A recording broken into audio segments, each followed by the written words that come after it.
اعوذ باللہ من الشیطان الرجیم، بسم اللہ الرحمن الرحیم۔ السلام علیکم ناظرین، آپ کا ہوسٹ فیصل حدیث بٹ۔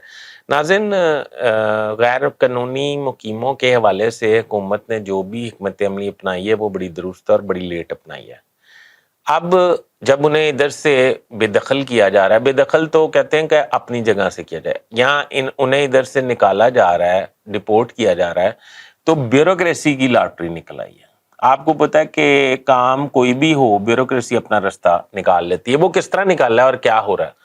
میرا چینل سبسکرائب کر لیں، بیل آئیکن کے بٹن کو دبا لیں، میں آپ کا بڑا مشکور ہوں گا۔ ناظرین، جب سے افغانی غیر قانونی مقیموں کے خلاف آپریشن شروع ہوا ہے اور انہیں ادھر سے بھیجا جا رہا ہے واپس، اس میں ایک شرط عائد کی جا رہی ہے کہ جس کے پاس اگر ویزا ہے اور اس کے ویزے میں مدت وقت کا تعین ہے کہ وہ پاکستان میں رہ سکتا ہے تو وہ پاکستان میں رہ سکتا ہے، کوئی ایسی بات نہیں ہے۔ اب ساتھ ہی فارن آفس کی لاٹری نکل آئی۔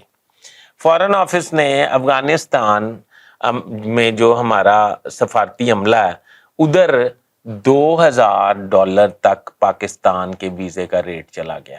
یعنی کہ پاکستان کا ویزا آپ نے لینا ہے $2000، 1000، 1200، 1500، بہت واقفی تو $1200، 1000 لیتے ہیں، نہیں تو $2000 سے پاکستان کا ویزا ملتا ہے۔ اب وہ بولی لگ گئی ہے ادھر کابل میں، اب وہاں سے جو ویزا لگواتا ہے وہ پاکستان آ جاتا ہے، کیونکہ ان کی ادھر پراپرٹیز ہیں اور ان کے ادھر سٹیکس ہیں، تو ظاہری بات ہے انہوں نے ایسا کام کرنا ہے۔ پر حکومت کو چاہیے کہ وہ اس فارن آفس کے عملے کے خلاف انٹیلیجنس رپورٹ لے کے تو ان کے خلاف کاروائی کرے، کیونکہ یہ ملک کی بدنامی کا باعث بن رہے ہیں۔ اور اگر یہ پیسے لیے جا رہے ہیں، یہ بات درست ہے، تو پھر ان کو نشان عبرت بنانا چاہیے۔ دیکھیں، پاکستان میں تو کرپشن ہم کر لیتے ہیں، ہم سے مراد سرکاری لوگ کر لیتے ہیں، آپس میں ہی ذلیل و رسوا ہو کے رہ لیتے ہیں۔